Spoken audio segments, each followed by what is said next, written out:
Kjo është me rëndësi jetike për Shqipërinë. Është me rëndësi etike për Shqipërinë dhe për shqiptarët, sepse vetëm duke hyrë në Bashkimin Evropian, Shqipëria mund të sigurojë një herë mirë lirinë individuale për çdo individ.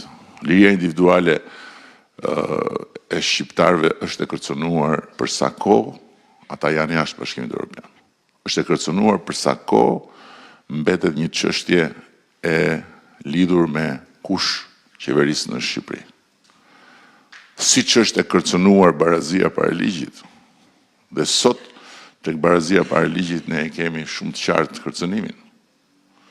Ne jemi këtu autor të reformës në drejtësi, udhëheqës të procesit transformues të drejtësisë, dhe në vetë të parë edhe bartës të kostove më të mëdha të këtij procesi, me vetdijen e plotë që pa këto kosto ky proces është i pa realizueshëm, dhe përballë nesh janë forca që duan votën për të kthyer përmbys gjithçka që është ndërtuar deri tani.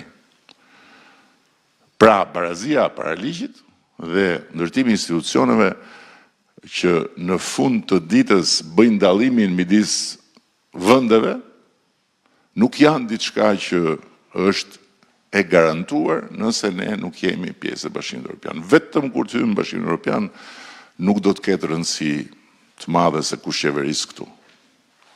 Nga pikpamja e lirive, nga pikpamja e barazisë para ligjit dhe nga pikpamja e të gjitha standardet bashkëtesës. Prandaj, kjo është themelore. Nga ana tjetër, po kaq konkrete është mundësia që çdo shqiptar dhe shqiptare në Shqipëri dhe kudo në botë të pajiset me pasaportën europiane të Shqipërisë. Dëgjoja disa që thoshin në ato komentet që më sjellin për të bërë ato kronikat e mia, që shitani e la Europën dhe tani do na japi pasaporta, nuk është pasaporta e BE-s, nuk është diçka që jep qeveria. Pasaporta e BE-s buron nga hyrja në BE. Dhe ne duhet bëhemi antar të BE-s që të marrim pasaportën e BE-s. Dhe marrja e pasaportës BE-s për çdo shqiptar është një moment transformimi i plot i jetës së tij, të familjes së tij dhe mbi të gjitha i perspektivës së fëmijëve. Dhe të fëmijëve. Pasaporta e BE-s i jep çdo shqiptare më në fund atë që s'e ka pasur kurrë.